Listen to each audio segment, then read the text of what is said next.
Periodontal researchers have been deeply engaged with modern cell biology, and cell biology has provided deep insights into the pathophysiology of periodontal disease.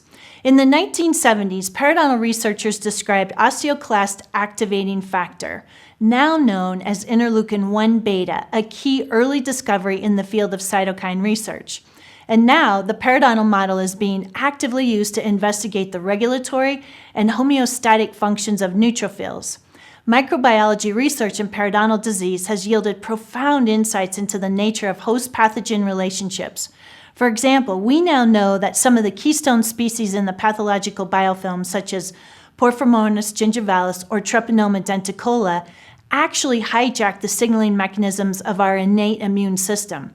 They take over elements of the complement system and toll-like receptors, twist them to their own purposes. They use our own body's immune molecules to cripple the killing ability of neutrophils, to increase destructive inflammation, and to help populations of co-pathogens thrive in the periodontal environment. The turn of this millennium brought some crucial new research on the undeniable connections between periodontitis and systemic illness. Notably, a major publication in 2009 linked periodontal conditions with heart disease. It was the American Journal of Cardiology and Journal of Periodontology Editors' Consensus, entitled Periodontitis and Atherosclerotic Cardiovascular Disease. The paper helped the medical community acknowledge the link between atherosclerotic cardiovascular disease and periodontitis and offered approaches for reducing the risk of primary and secondary atherosclerotic cardiovascular disease events in patients with periodontitis. This article, written by Friedwald V.E. et al., was published in both the American Journal of Cardiology and the Journal of Periodontology in 2009. It was titled the American Journal of Cardiology and Journal of Periodontology Editors' Consensus, Periodontitis and Atherosclerotic Cardiovascular Disease.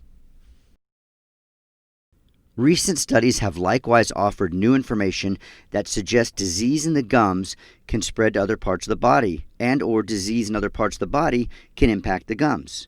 A research article by Lee, Koltveit, Tronstad, and Olson, published in 2000 in Clinical Microbiology Reviews titled Systemic Diseases Caused by Oral Infection, examined the links between periodontal disease and cardiovascular disease, infective endocarditis, bacterial pneumonia, low birth weight, and diabetes mellitus.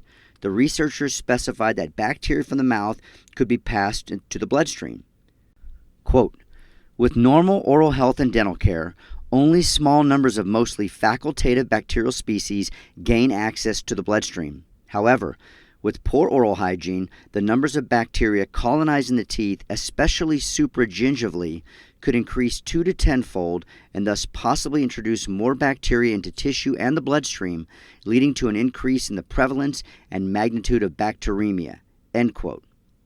The source of this again is Lee, Koltveit, Tronstad, and Olson, Systemic Diseases Caused by Oral Infection, Clinical Microbiology Reviews 2000.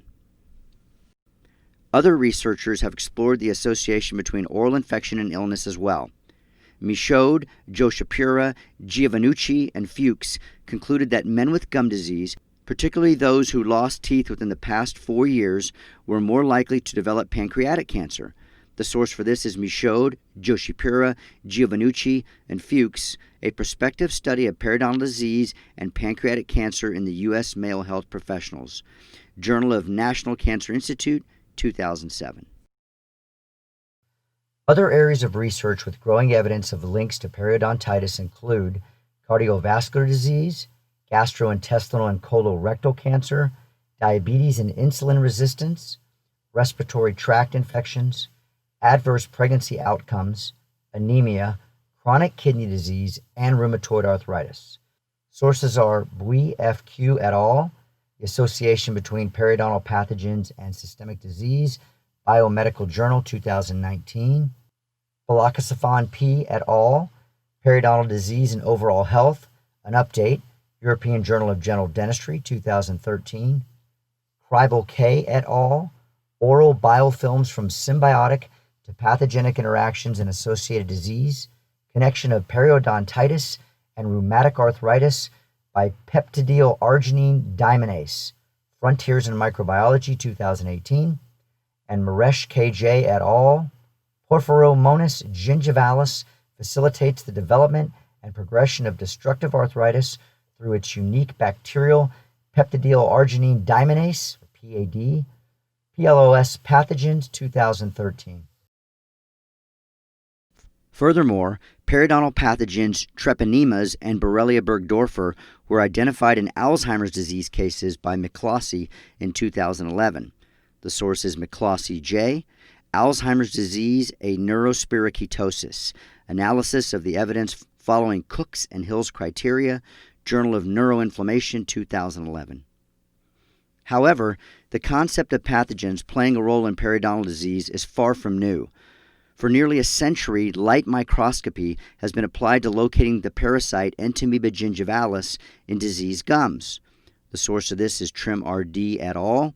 Use of PCR to detect Entamoeba gingivalis in diseased gingival pockets and demonstrate its absence in healthy gingival sites. Parasitology Research, 2011. Treatments commonly practiced in popular modern dentistry, such as root planing and surgery, do not seem to address the current science or even the past practices from 100 years ago that recognize the role of pathogens and inflammation in periodontal disease. In fact, by removing parts of the body and or making a number of surgical incisions, the disease could potentially be worsened and spread to other parts of the body, and different parts of the periodontium could be damaged as well.